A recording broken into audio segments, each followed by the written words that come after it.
जब पहली बार corporate tax माफ किया गया तो यह सोचा सरकार ने कि अब भारत की इकोनॉमी में गति आ जाएगी। यह सोचा गया कि अब इस देश में रोजगार पैदा हो, क्योंकि कॉरपोरेट से जो बातचीत टैक्स माफी को लेकर हुई उसके पीछे की सोच यही थी कि इस देश में रोजगार पैदा कर पाने की स्थिति में प्राइवेट सेक्टर क्यों नहीं आ पा रहा है। और सरकार ने उस दौर में माना भी कि दरअसल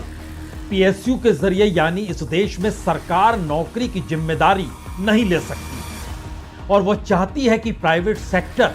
इंडस्ट्री के क्षेत्र में, मैन्युफैक्चरिंग के सेक्टर में और खास तौर से रोजगार पैदा करने वाली स्थितियों को लेकर वह संवेदनशील होगा। 1,40,000 करोड़ रुपए एक झटके में माफ कर दिए गए, टैक्स कम हो गया, लेकिन बावजूद इसके इकोनॉमी ने कोई गति पकड़ी नहीं। और यह सवाल तब बड़ा हो गया कि अब वाकई इस देश के भीतर वो कॉरपोरेट हो या आम आदमी हो,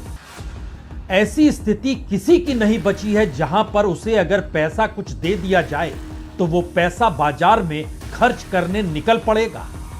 यानी स्थिति इतनी भयानक है कि हर कोई उस पैसे को जमा रखना चाहता है, क्योंकि उसे नहीं पता है भविष्य में क्या होगा। और भविष्य में जो होगा, जिस वक्त कॉरपोरेट टैक्स माफ किया जा रहा था,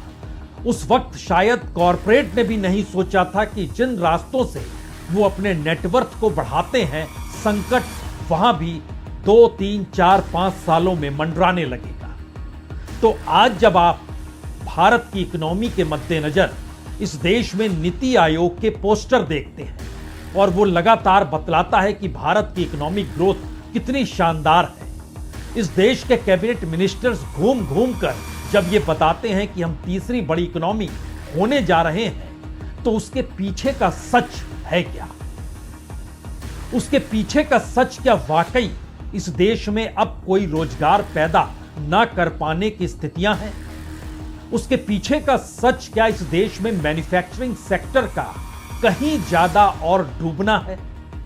उसके पीछे का सच क्या भारत जो एक्सपोर्ट कर रहा था दुनिया भर में जो भी माल, अब उसमें कमी आने वाली है? और बदलती हुई विश्व व्यवस्था में भारत खड़ा कहां पर होगा, यह भारत की इकोनॉमी नहीं बल्कि भारत के जो मल्टीनेशनल कंपनियां और जो कॉरपोरेट है, पहली बार उन पर संकट मंडराने लगा है। और शायद यही वो परिस्थिति है जिसमें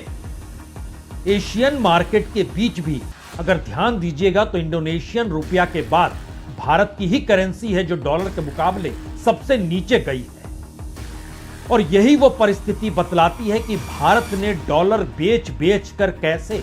रुपए की कीमत को बरकरार रखने की एक ऐसी कोशिश की जो सफल हो नहीं सकती।